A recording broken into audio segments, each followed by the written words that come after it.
Our story starts with a young boy named Jin Mori who was raised by his grandfather. As he wakes up from a dream of his past, he realizes that he has overslept and rushes to attend the upcoming event, the God of Highschool. The tournament, which was being held at Cour d'Arena in Seoul, was an all-styles martial arts competition that people from all across the area were excited about. Among those waiting for the tournament to begin was Han, who had just finished his night shift at work. Meanwhile, a group of martial artists who didn't qualify for the tournament are asked by Miss Yumira for directions to the arena. They'd admired her cute looks while she admired their muscles. As Mori was biking his way to the arena, he found out that an old lady had been robbed by a rogue biker. He decided to take action and retrieve her purse. In pursuit of the thief, Mori accidentally slammed his bike into Mira's face. However, they both teamed up to catch the thief and were joined by Han, who appeared just in time to put an end to the chaos. Together, they managed to make it to the arena in time for the preliminaries. The event would determine the regional qualifiers for the next section of the tournament in 1 month's time. Contestants were marked with nanomachines to monitor their vitals and gauge their physical abilities. The announcer instructed the contestants to begin fighting, but many of them were confused. It soon became clear that the preliminaries would be a battle royale between the dozens of contestants present. The strongest fighters quickly emerged using their superior fighting skills. Among them were Mori, Han, and Mira. During the competition, the commissioner who recruited Mori watched him fight and claimed that everything was proceeding as expected. The other commissioners allowed a latecomer named Gang Manseok to join the battle, despite his violent history. They considered him the one to beat. Gang easily dominated those around him, even bullying them. Mira tried to stop him and engaged him in battle, but he was able to withstand her attacks. That's when Mori stepped in to take over the fight. The President of the United States was baffled by the mysterious island that had been crushed by a colossal hand bearing a cross. Meanwhile, Park Mujin, a powerful martial artist, made his way into the presidential building to meet with the commander-in-chief. In the meantime, Mori, Han, and Mira had completed the first preliminary round of the God of Highschool tournament and were walking home together.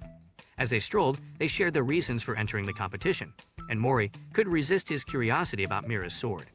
In an unfortunate mishap, he accidentally dropped the sword into the river, causing Mira to become upset and slap him before telling him to leave. While she searched for her missing weapon, her flashbacks revealed just how important the Moonlight sword style was to her. However, Morgan Han returned with a flashlight to help her find it, and the trio's friendship grew even stronger. As the second round of the tournament began, the stakes became even higher. The winner would earn the right to participate in the National God of Highschool tournament. The round was structured as a bracket, with participants going head-to-head in one-on-one battles to advance to the next stage. Tension grew in the waiting room as Go Gando warned Gang Manseok to leave Mori alone, leading to an explosive confrontation between the two. Manseok delivered a brutal kick to Gando, but Mori was quick to intervene, pulling Gando out of harm's way. The trio, along with Sungshul and Mizun, advanced to the next round with victories in their respective matches. However, Gando was left badly injured by Manseok's ruthless attack, which left him with broken arms.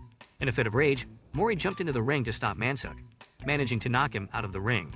The commissioners intervened, warning Mori that his interference would result in a severe punishment. Manseok's flashbacks showed a mysterious figure offering him power, but he was unable to use Chiriuk, a special technique used in martial arts. Nevertheless, Manseok attacked once again, prompting Mori to fight back with Renewal Taekwondo. The two engaged in a fierce battle, with Mori finally managing to knock Manseok down. However, as he celebrated his victory, he was suddenly held down by Mujin, who had returned to Korea. The next scene sets the stage for something sinister, as a cult gathers and discusses their nefarious plans.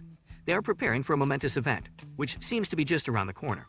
It is an introduction to the villainous organization that will play a major role in the story. In the hospital, Gando is recovering from his injuries sustained in the tournament. His former opponent, who suffered a mental breakdown during their match, is also there. Meanwhile, Mujin Park and his team of coordinators discuss what punishment to give Mori, who is in trouble for interfering in a match. After looking through Mori's application, Mujin recognizes the name of his grandfather, which intrigues him. He decides to give Mori a chance to be reinstated in the tournament by fighting one of the coordinators. If he can defeat them, he will be allowed to continue competing. The scene shifts to Mira, who is up against Ma Mission, a pro wrestler. Mission taunts Mira about her wooden sword, claiming it will be no match for her. Mira fights valiantly, but is beaten brutally, and her sword is taken away. However, she manages to use a no-sword style to defeat Mission and emerge victorious.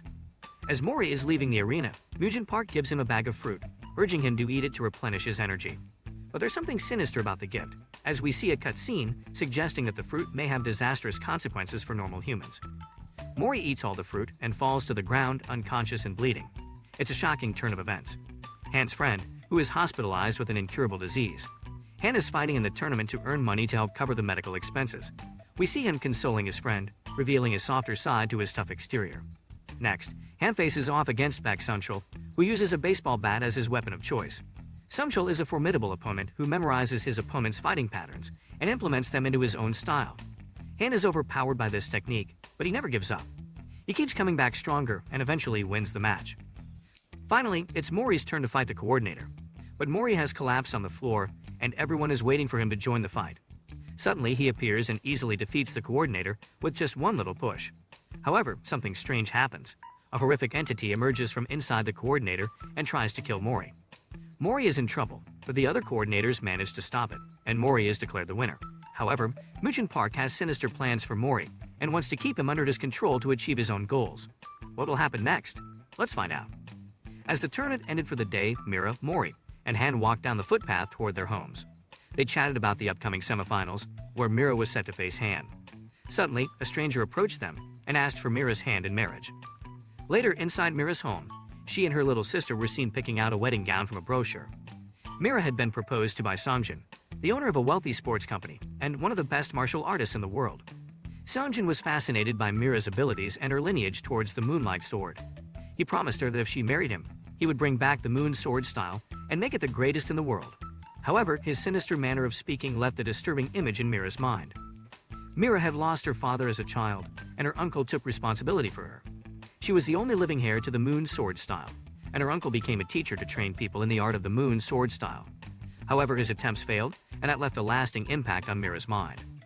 Mira's uncle met Songjin and asked about his intentions to marry Mira, to which Songjin tauntingly replied that he wanted to revive his family's tradition.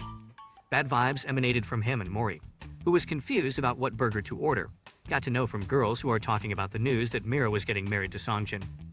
Mori went to Mira's house to confront her about why she was getting married. He believed that getting into a marriage for ulterior motives, other than love, depicted an immoral aspect of society.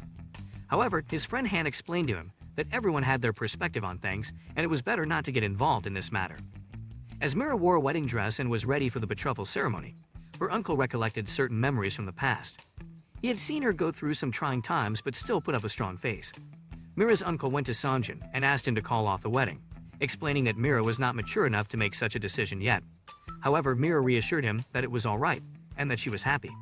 Her sister, Suma, regretted that she couldn't do anything to sway Mira off her disastrous path. When Mori and Suma tried to enter the stage, they were blocked by Songjin's bodyguards. Songjin, who was revealed to be a part of the evil organization that wanted to acquire the Moonlight Sword and its heir, who could wield its power, attacked Mori and Suma with a katana. Han arrived at the scene and took down the guards, joining Mori to convince Mira to get out of the marriage. During the altercation, Songjin unlocked a different kind of power and retaliated against all three of them, leaving Mira cut by his sword. However, she used the Moonlight Sword style No-6 monkey arm to send him flying and decimate him completely. She let go of her past insecurities and looked towards the future with the help of her new friends. However, this happiness was short-lived when Han's friend in the hospital went into critical condition. A few people bully him in the place he worked in and trash talk on his friend. Something inside Han snaps and he incapacitates them. Mori sees that Han has gone on a rampage and taken it out on Mira. She is left in a pool of blood and the referee had to stop him to avoid any more injury. He challenges Mori to meet him in the finals and he accepts. I would love to see how Mori handles this issue in his very carefree way. I hope you enjoyed it as much as I did creating it. If you want to see the next part, please let me know in the comments below. Your support means a lot to me, and I appreciate every comment and like on my videos. You guys are awesome, and I can't wait to see you in the next video.